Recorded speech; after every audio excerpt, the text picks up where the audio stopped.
You.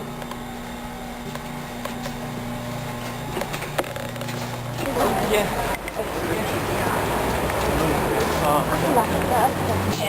Toronto's most listened to station for today's best music.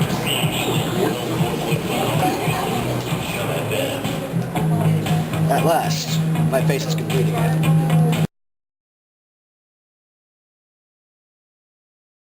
Hello, J viewers. First piece of business, the weather is still doing it wrong. Outside, no snow.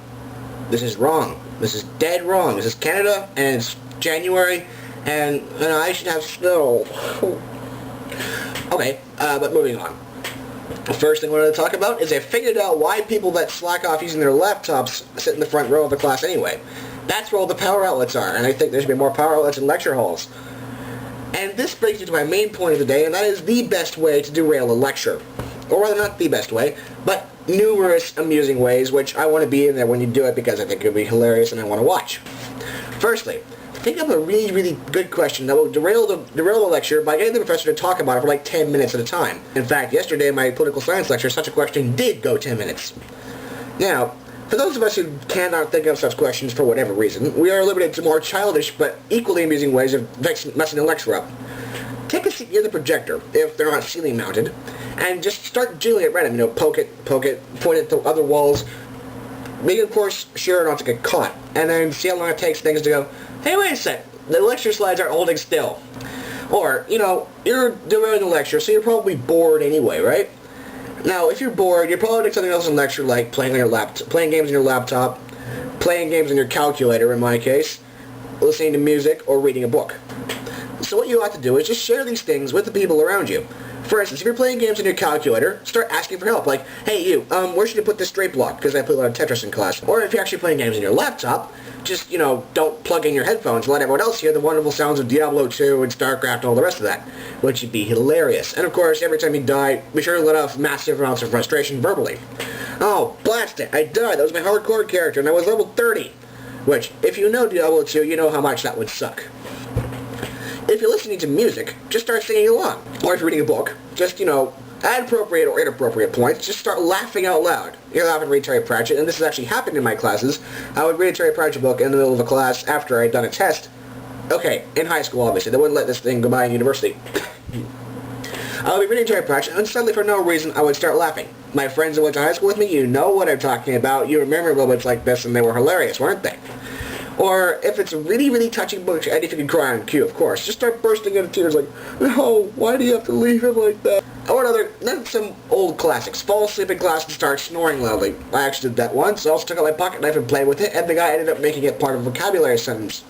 You can also just start throwing paper airplanes, because that one hasn't been done before, ever. Wait, hang on, that's the opposite of the truth.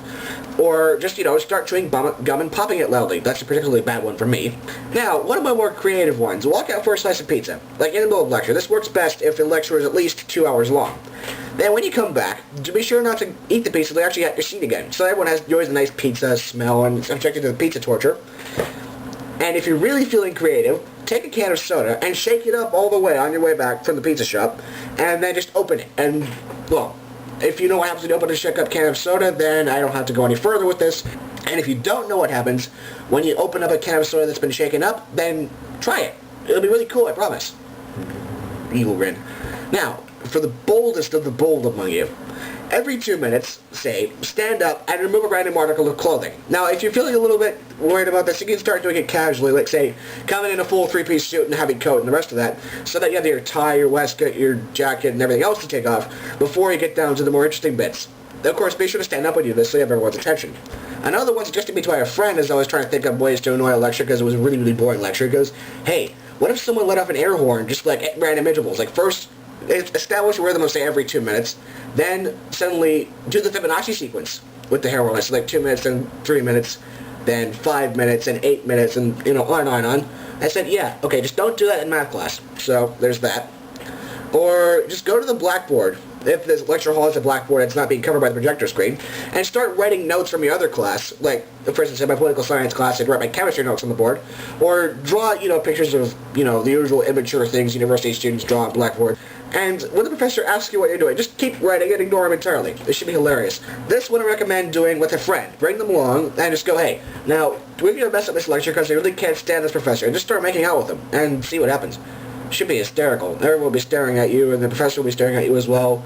And then the room will just go silent as you two get more and more involved. Today's featured Wikipedia article is Edward VI of England. Came from 1537 to 1553. I imagine it's not how long he lived, because if he lived for that long, he wouldn't be a very old king. He would be 16 years old. And you're not king when you're 1. He became king of England and Ireland on the 28th of January 1547, was crowned on the 20th of February at the age of 9. Oh, he was a young king then. The son of Henry VIII and Jane Seymour, Edward was the third monarch of the Tudor dynasty and England's first Protestant ruler. Under Edward's reign, the realm was governed by Regency Council because he never reached maturity. And then, of course, I think after that you got Queen Elizabeth, and she was much cooler because she was Queen Elizabeth. And Queen Elizabeth, of course, cut everyone's heads off for random reasons, and, no wait, that was Mary Queen of Scots. Who was it, Queenie? Well, someone who knows history, please tell me. Anyway, dear viewers, remember this. One side makes you bigger, the other side makes you smaller. Good day.